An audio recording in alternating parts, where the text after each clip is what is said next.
All right, thanks everybody. My name is Jessica Hartness, and I am the program administrator for Community Business Launch here at DHCD.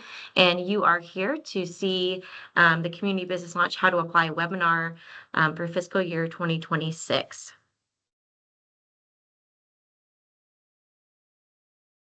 Just a reminder, please mute yourself while we're on the call so that we don't get any feedback.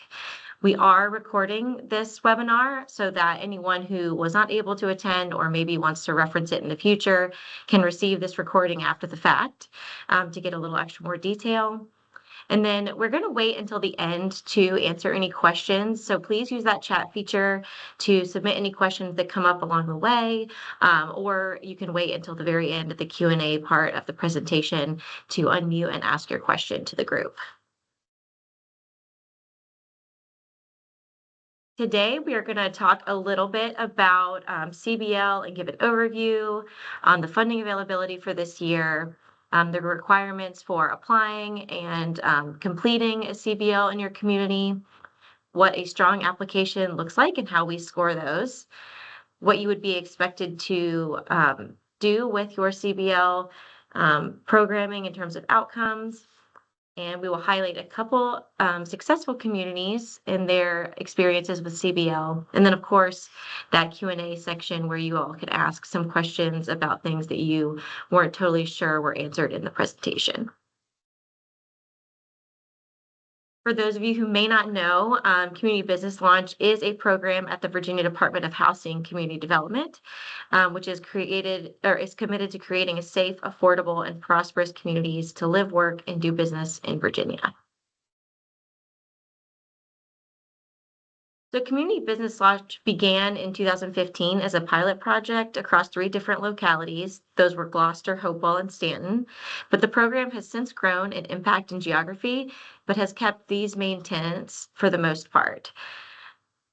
It's a place-based entrepreneurial development strategy, filling a critical need or gap in the community's market by filling a concentration of vacancies with expansion or startup ventures. A CBL program trains local entrepreneurs, creatives, producers, and small business owners on best practices in business planning and operations. And then the training ultimately culminates in a group of finalists pitching their business idea to a panel of judges, with winners receiving startup grant funding and support services from the community to kickstart their or expand their venture. We're still waiting for the official budget numbers, but we are anticipating a total pool of $180,000 this year for CBL. Grantees can receive up to $100,000 with the appropriate match. Applications are going to be opening on February 3rd and will be accepted through the deadline of April 25th at 5 p.m. Eastern Standard Time. Grant announcements for CBL are generally made in the summer to fall timeframe, with projects being under contract and in process by January of 2026. Grantees will have the remainder of the year to complete their courses, award businesses, and assist those entrepreneurs in opening their business ventures in their community.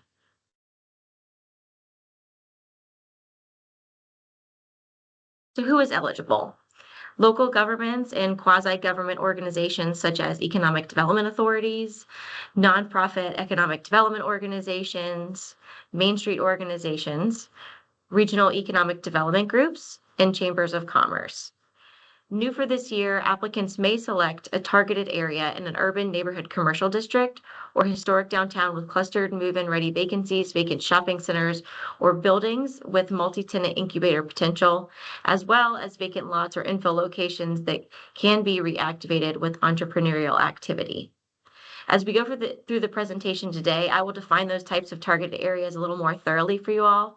But something else to note that is different this year from last year is that 2026 funds are state funds, and therefore applicants are not required to select their targeted area as in an ARPA eligible census tract.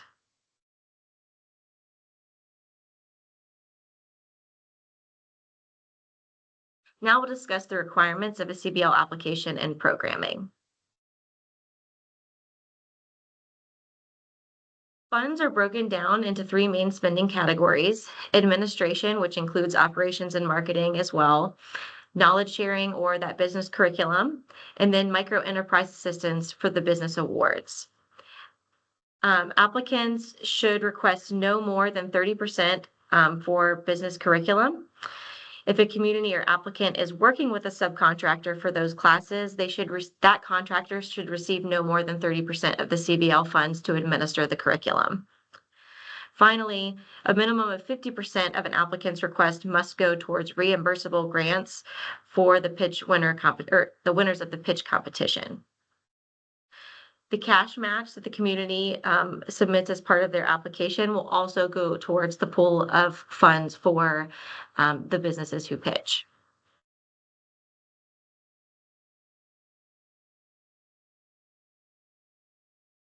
Shown here are the match requirements for CBL.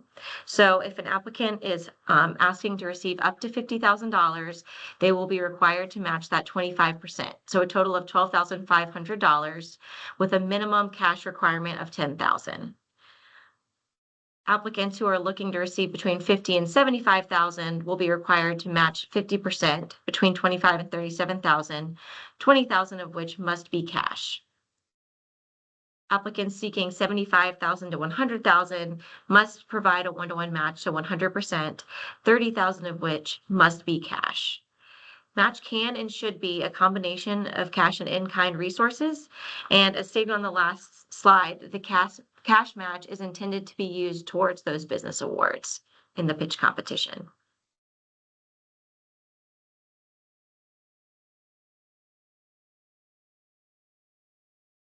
So some ideas about what in-kind match can be. We recommend obviously doing a combination of cash and in-kind, but some in-kind resources might be professional services such as attorneys and accountants, business group memberships like chambers of commerce, trade discounts, build out budgets for their retail spaces, discounted or prorated rent schedules for the winning businesses, and it can also include volunteer hours for those on the coordinating team who are putting together the program in the community.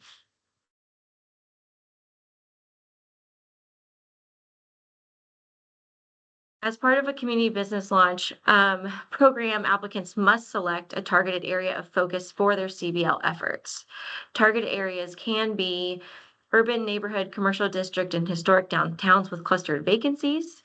It could be a shopping center, a vacant shopping center, a single building with multi-tenant incubator potential, or it could be a vacant lot, alley, or infill location that could be reactivated with entrepreneurial activity. Applicants should prioritize filling brick and mortar move-in ready clustered vacancies where they are available. If a community wants to create a multi-tenant incubator to fill a vacant lot or infill space with containers and sheds, the applicant needs to explain why that is the best strategy to spur entrepreneurial activity in the area. All of these areas must be connected by some unifying streetscapes and amenities such as sidewalks, streetlights, street furniture, crosswalks, or trails.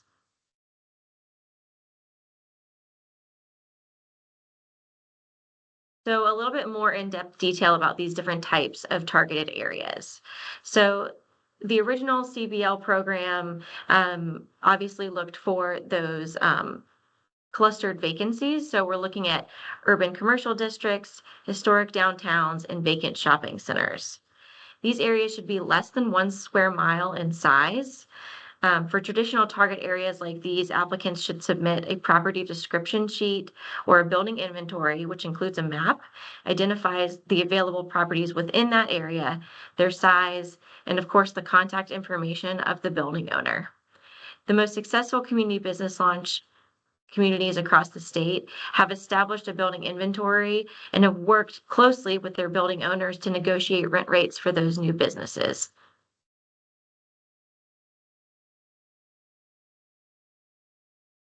This year, applicants may identify one single building as a target for a multi-tenant or retail incubator project. These types of projects should be curated and market informed to fit the needs of the applicant community. The applicant should demonstrate how they intend to recruit and prioritize the types of retail that are needed there, as well as retail that would be complementary. An excellent example of this is the Agora Downtown Market in Harrisonburg. Agora showcases over half a dozen businesses offering a variety of high-quality goods, including handmade and fair trade finds, zero-waste products, and vintage goods. The market has a hyper-local focus on Harrisonburg-based makers. This sets it apart from an antique mall, as businesses are actively working their designated spots within the incubator, and they are working towards growing and sometimes into new solo locations.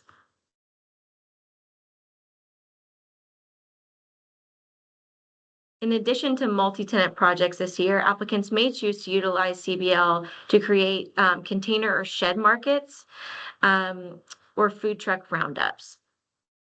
These types of projects are ideal for communities that either lack a concentration of brick and mortar spaces that are vacant, or they have limited vacancies but still lack that necessary restaurant and shop for the population. A good example of this could be a tourist destination community that sees an influx of summer visitors but doesn't have enough restaurants and shopping to support the crowds from May to September. Another example could be a food truck roundup or vendor market on a vacant lot where a building was recently demolished to cultivate another center of commerce for that community. A crucial component to target areas of this kind are creating that shared gathering place and hardscaping that will encourage customers to become patrons of multiple shops or restaurants in one visit. An excellent example of this is an action in Batavia Main Street in Batavia, Illinois, which is the picture to the top left of the screen. Businesses interested in occupying a boardwalk shed must apply, and if selected, receive a seasonal lease from April through December to test the viability of their business as a brick and mortar operation. Many businesses that received the seasonal lease eventually found brick and mortar locations in the town or surrounding county. The cyclical nature also created greater interest as new businesses kind of popped out throughout the seasons.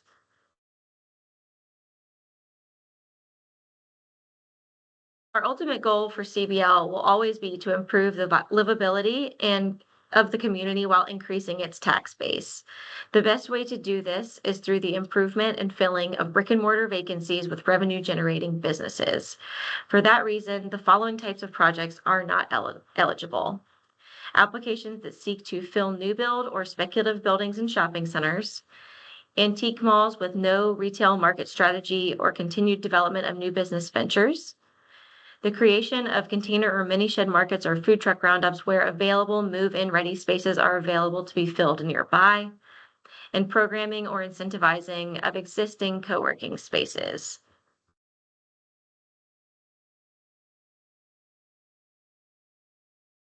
So now we'll talk a little bit about the business competition guidelines. In terms of business curriculum itself, the classes and competition must be open to anyone interested in learning how to open or expand a business and must be free of charge.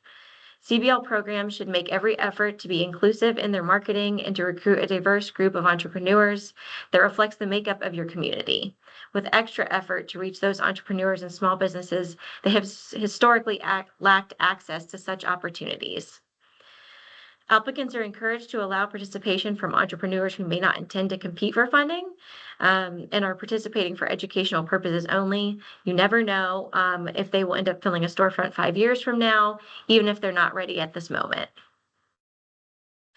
Your curriculum should include at least five of these classes: legal structure, marketing, sales, and advertising, operations, state and local compliance, and financial planning and management. In addition to classes, communities with successful CBL outcomes typically offer long-term mentoring and business counseling to class participants for at least another year after the pitch night. Business startups often encounter unexpected difficulties during their early years. Experienced business counselors can help guide new business owners through common pitfalls and keep them on track to meet their goals. Applicants may hold CBL classes virtually.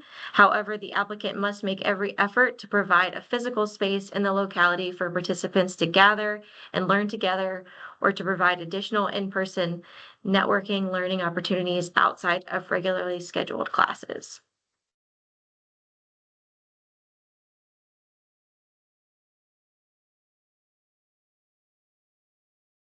Business plan workshops should culminate in a business pitch competition with a panel of judges and prizes for winning business ideas.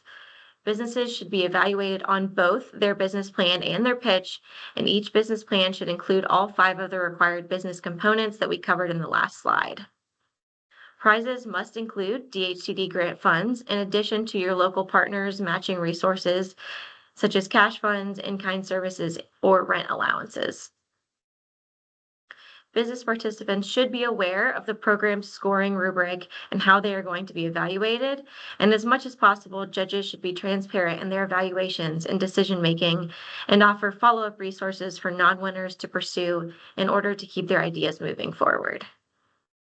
Businesses should also be aware of what the program's prize packages entail. Please use the template or a similar one included in the program design if you need one. After the pitch competition is over, many CBL recipients should receive ongoing business support to retain and grow the businesses that take root as part of the CBL process. As the overall business community starts to see results, CBL grantees often repeat the CBL cycle again with other funding sources. Applicants that think long-term about business retention activities and funding resources for subsequent cycles typically see the most durable and impactful results. The pitch competitions and award ceremonies should be held in person in the locality that the CBL is targeting. And if not previously mentioned, communities who have applied for CBL in the past are eligible to apply again.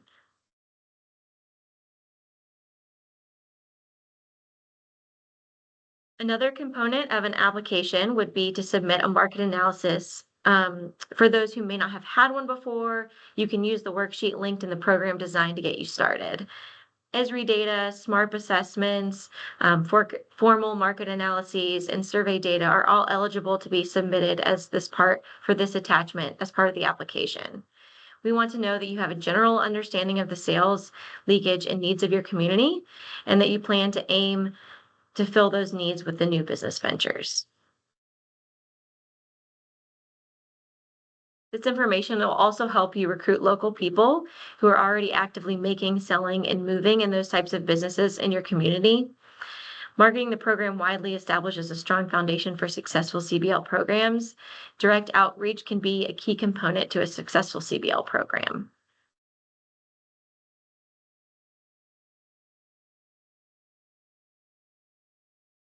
Another requirement of CBL is that the businesses that participate in the curriculum and intend to pitch for grant funding must locate their businesses in the targeted area or footprint that you have selected. Some best practices for ensuring your participants are aware of this requirement is either hosting an orientation prior to the launch of classes or having them sign some sort of participation agreement on the first evening of classes that outlines expectations for those interested in receiving grant funds. It is required that businesses who are selected to receive funding sign an MOU between the grantee or the applicant and the business owner that is receiving award funds. Funds granted to winning businesses can only be dispersed on a reimbursable basis, meaning that the business will need to spend their money and provide receipts to the applicant organization in order to receive their reimbursement. Again, something to reiterate is that CBL is intended to generate tax revenue for the locality, and for that reason, nonprofits are ineligible for award funding.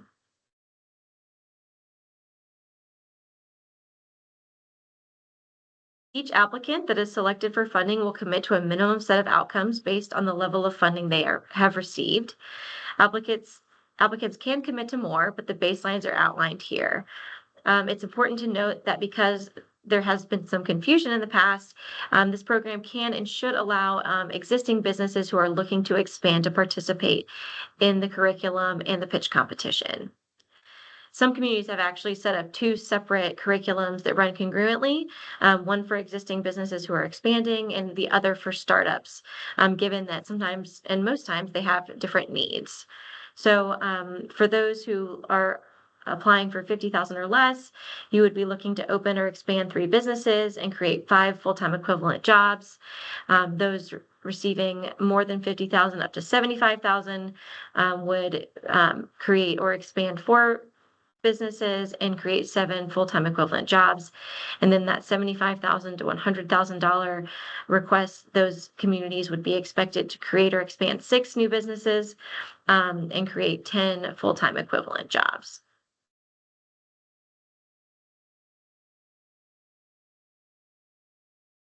Now we'll talk a little bit about the application itself, the requirements, and how we score them.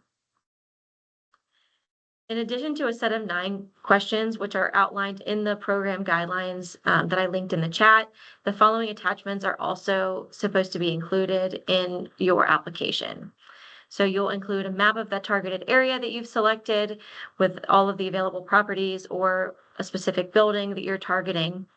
You'll include a property description sheet for that property or all of the properties showing where they are located on a map. You'll provide proof of your match or budget. So if a locality or an organization locally is intending to provide either in-kind or cash match to this program, we would need some form of proof. That can look like a letter signing to the amount that they're committing. A project timeline, so tell us when you want to begin your program and how you would launch it. How you intend to market the competition to get a variety of businesses through the class curriculum. What your class curriculum is, so that includes who would be providing it and what the class schedule looks like. You can provide letters of support from organizations in the community showing that they're supporting this effort. We also want to see a business competition scoring rubric, so explanation as to how you'll be evaluating the businesses that pitch for funding. A market characteristic worksheet, which we mentioned earlier, talking about the types of businesses you will be targeting to bring into your community. And then a pitch night prize package worksheet, or basically a breakdown of what those prizes might look like for the winners of the CBL pitch competition and business plan competition. And many of these things do have templates available that are linked within the program design. So this is what the budget looks like once you are in the application in CAMS. You're going to need to enter your total requests or the amount of funding at the top, and then you will need to drop down each of these categories to input an amount for each. As stated earlier in the presentation and as listed in the program guidelines, there are requirements for certain spending categories. Funding for administration of the program and marketing and operations would all fall under that administration category. No more than 30% of your total CBL request can be used for training or business curriculum. And then no less than 50% of the total request must be set aside for micro enterprise assistant or those reimbursable grants to business competition winners. So if you're requesting $100,000, $50,000 must be set aside specifically for micro enterprise assistance or those business awards.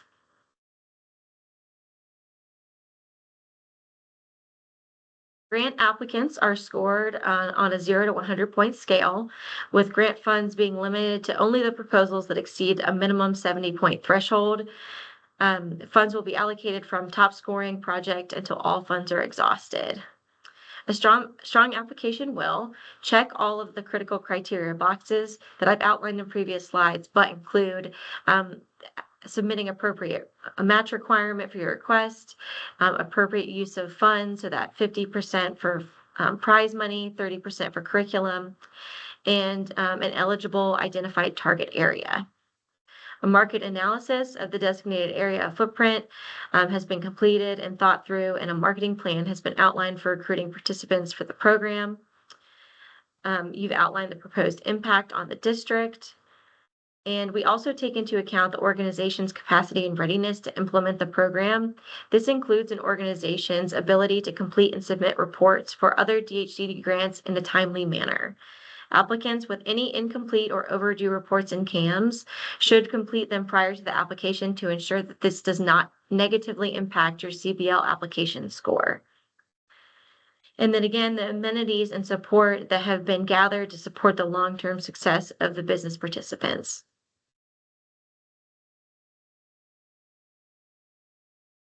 So now we'll talk about two communities that have really knocked it out of the park for CBL. Big Stone Gap, which participated in 2022. They're a pretty small sized community in Southwest Virginia, and they had 20 business participants, 15 plans submitted, and 11 businesses pitch. 4 new businesses were created with 5 expansions, and only 7 of those 9 actually received award funding. So 2 opened in their community without receiving any award funding from the competition at all. 8 new jobs were created and 21 jobs retained. 7 buildings that were previously vacant were leased or purchased. And since the CBL took place, they have seen an increase in transient occupancy tax and meals tax, doubling actually since their CBL took place, and that data is of 2023. We have a lot more information on this specific community in the Virginia Main Street blog if you want to look it up. They're extremely inspiring for the impact that they were able to make in such a small community. Another community that has done really well with CBL is Downtown Lynchburg Association. In 2023, they initially applied and had 19 business participants. 12 of those businesses submitted plans. Out of that, 3 new businesses and 2 expansions were created, with 11 new jobs and 11 retained jobs, and 5 buildings that were previously vacant were either leased or purchased. From this specific program, 2023 in Lynchburg, they had over 1.6 million in private investment from those business owners. And it also spurred additional development as a result in the form of some second-story housing and office space.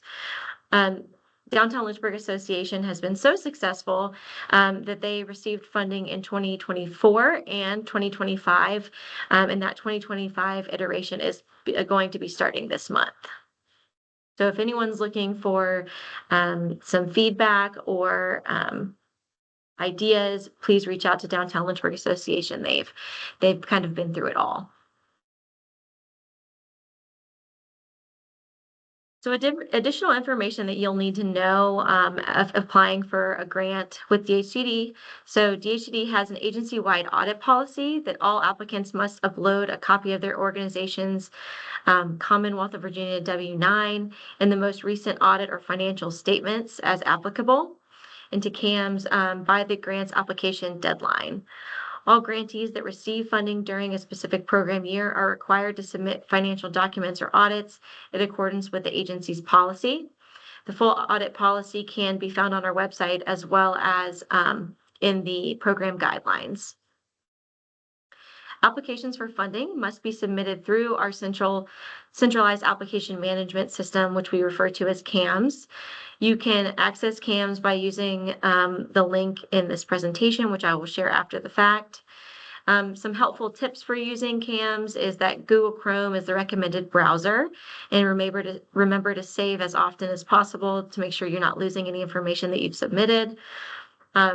In order to access CAMS and complete an application for funding, the organization must have a CAMS profile, and a profile request must be made by going into the CAMS site and selecting the registration option. In order to register your organization, you will need your organization's unique identity ID or federal employer identification number. Please allow for up to 5 business days for DHCD to process that request and approve your registration. So do not wait if you are planning to submit an application and you have not registered your organization in CAMS. Once you're registered, you can log in with your username and password and select applications and programs. And from that page, you can select the apply option from the drop-down menu where you will see an apply button and the link to Community Business Launch. As you complete the application, be sure to save each page. Again, you have the option to close out of CAMS and return to an application at any time until the application has been submitted or the deadline has passed. If your application is selected for funding, a memorandum of understanding between DHCD and the grantee or applicant organization must be executed, and the organization must be in compliance with DHCD's audit policy before any funds are dispersed. The MOU will outline project deliverables, conditions, fund disbursement schedule, and termination. Part of the compliance is being registered with the Department of Accounts and EVA, which allows for electronic fund transfers. So again, please look at those links and make sure you are registered prior to application. Reporting through CAMS is required for projects. This includes interim progress reports or final report as outlined in the MOU. For CBL, this means monthly and quarterly reports in the first year and one annual report for 3 years following the grant end date.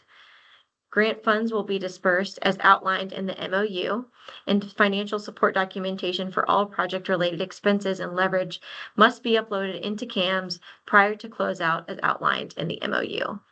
These files should be kept for a minimum of 5 years after the project completion.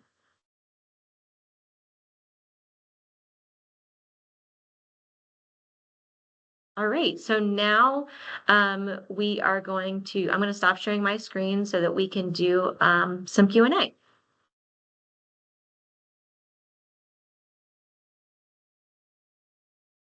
me get to the chat here. Currently, we're so thorough, there are no questions.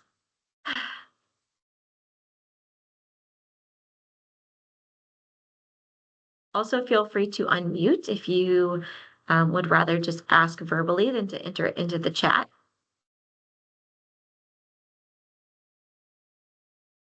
Shanika, your hand is raised. Go for it. Good morning, everyone. I have a question. I am with People's Advantage Helping Hands, and yes, it is a nonprofit, and I understood that nonprofits are not eligible for this funding. However, we have folks who are in the ideation phase of starting a business, and one particular client is interested in opening up a business in downtown Petersburg. And she's identified the location and all that. Would this person qualify as an applicant for funding? So that's a great question and provide some points of clarification.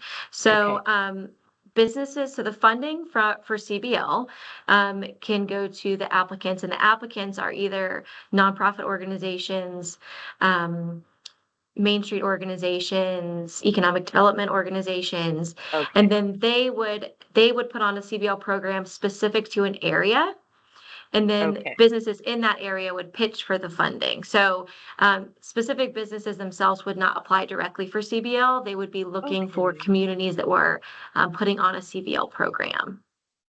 Okay, so us as a nonprofit could apply to for this grant. To put on a business curriculum, for a specific targeted area. So People's Advantage is located in Petersburg, Colonial Heights, right? So you could look at that area. One thing to note for that is that Petersburg actually did a community business launch program this past year with Metropolitan Business League. So if that is something that you're interested in, I would certainly reach out to them to get a little bit more information. Thank you. Thank you very much. Absolutely. Cora. Good morning. Quick question about the actual CBL workshops. You mentioned the minimum of 6 to 8 week classes, but my question is, can those actual classes be held in a shorter time frame with the actual program, meaning the 5 class topics or 6 classes be held in 2 weeks, and then the remaining 4 weeks be used for a mentoring sessions or additional things, or does it need to be like once weekly? I think just the 6 to 8 week time frame is kind of like a best practice, but I would say that as long as they are covering all of those topics and getting the mentoring that they need for a business plan and competition, that it doesn't really matter how you structure it. Okay, understood. And second question, if I might, the registration of accounts on like EVA and the DOA, if I'm applying as my locality, the locality's accounts would count for that registration, meaning like the economic development department wouldn't need their own account. Correct. Assuming all the money for Giles County goes to the same pot, doesn't really matter the department you would apply for the county. Perfect. Thank you. Yep. And I do see a couple questions now in the chat. So Pierce McGill asked, both signed leases and reimbursements must be completed by December 2026. That is correct. In some cases, we do offer extension requests, and those for like extenuating circumstances that just cannot be helped by the business. Like they've selected a building, they've signed a lease, but there's a holdup with construction, so they haven't yet received that construction money from you guys. So we can work through it by, ideally, those businesses are going to be open and operating by December 2026. Pierce also asked, how many targeted areas can a locality have? So just one is ideal, right? So we want to know that you're really focused on one specific area, and kind of an explanation as to why you did select that area. Another question in the chat from David Green. There was a green box in the upper right corner of an early slide, eligible projects. Yes, we can go to that slide. One moment.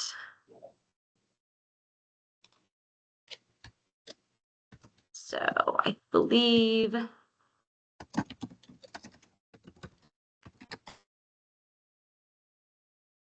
Can you all see that now? Yeah, your screen is not shared, Jessica. It's not. Okay. Thank you, Rebecca. Give me a moment to do this.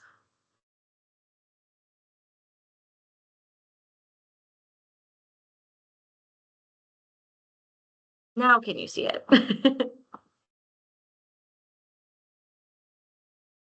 Yes. I David, believe- is this the slide you were looking for? Yes, yeah, that was the one. Okay. Thank you. Yes. Yep. So the distinction here is that what's new for 2026 is that previously we were looking for targeted areas to be an urban commercial neighborhood district or a historic downtown that had a cluster of vacant storefronts. That's still the priority. However, with this year, we are allowing different types of targeted areas, which could include a building, a larger building in a specific area that has a multi-tenant incubator potential, or if there's a vacant lot or infill location that could somehow be reactivated for entrepreneurial activity. So that's like those containers, little retail sheds that we've talked about and referenced in the presentation.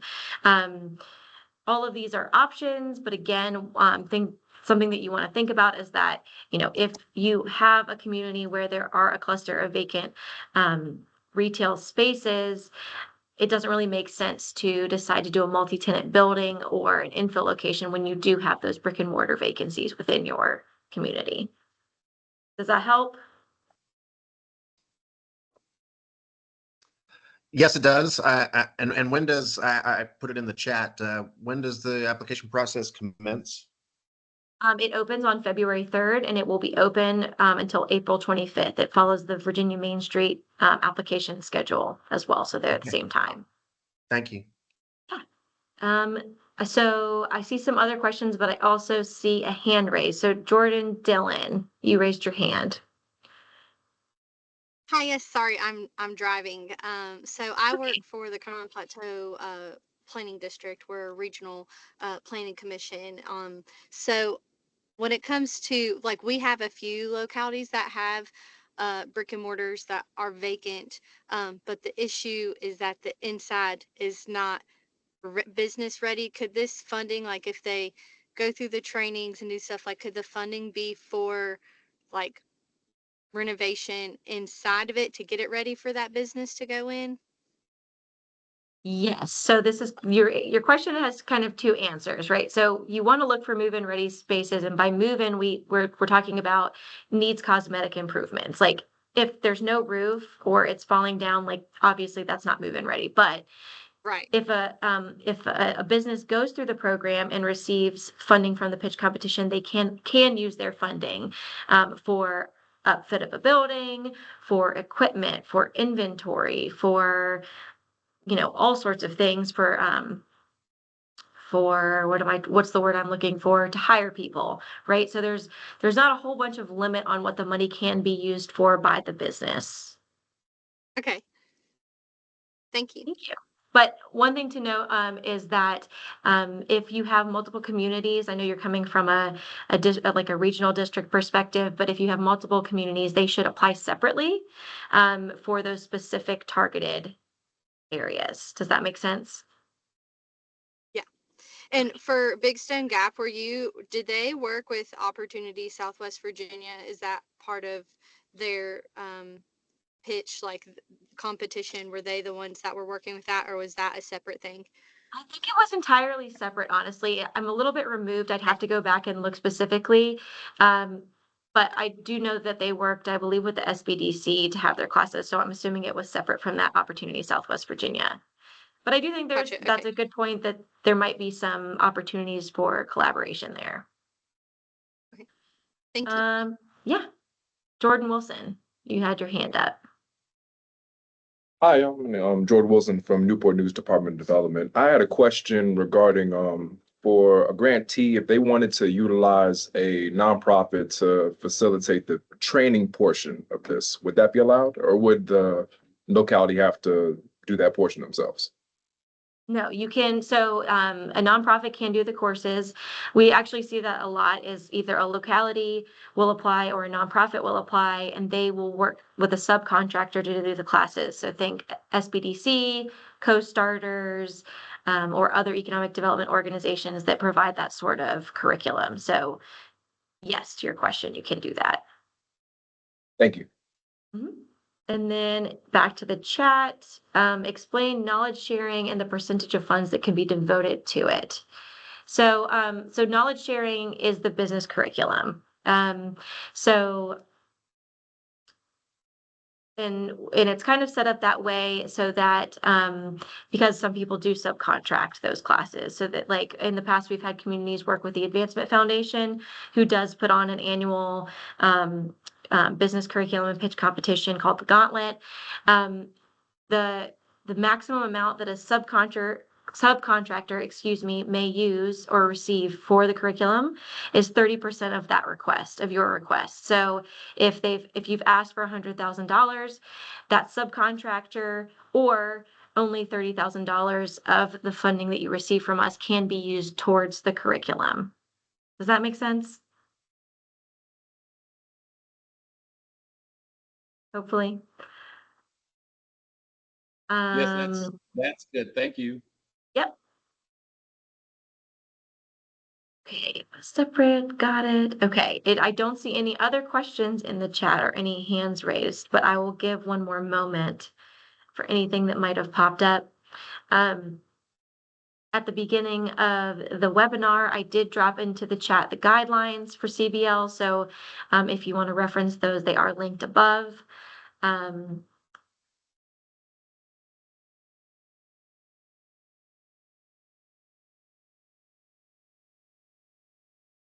right. Oh, did I see someone unmute?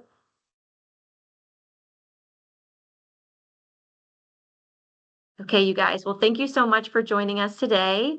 Again, this has been recorded. So if you need to reference it or would like a link to the recording, please let me know.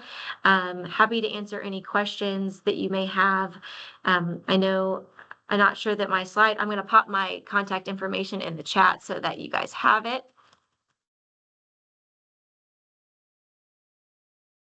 Email me anytime. And something I also like to share with folks is that if you are looking to apply for CBL, please reach out to me prior to submitting an application. Not only will I talk you through most of it and answer any questions that you have, but I'm also open to reviewing an application before you hit submit. Not really to change much, but to tell you if you're missing anything or tell you if something should be added. So I like to offer that service to anyone who is looking to apply. So thank you again. Yes, give me some time, Courtney. Don't ask me the day of the application closing. Thank you everyone so much. And hopefully I will be seeing some applications from you guys.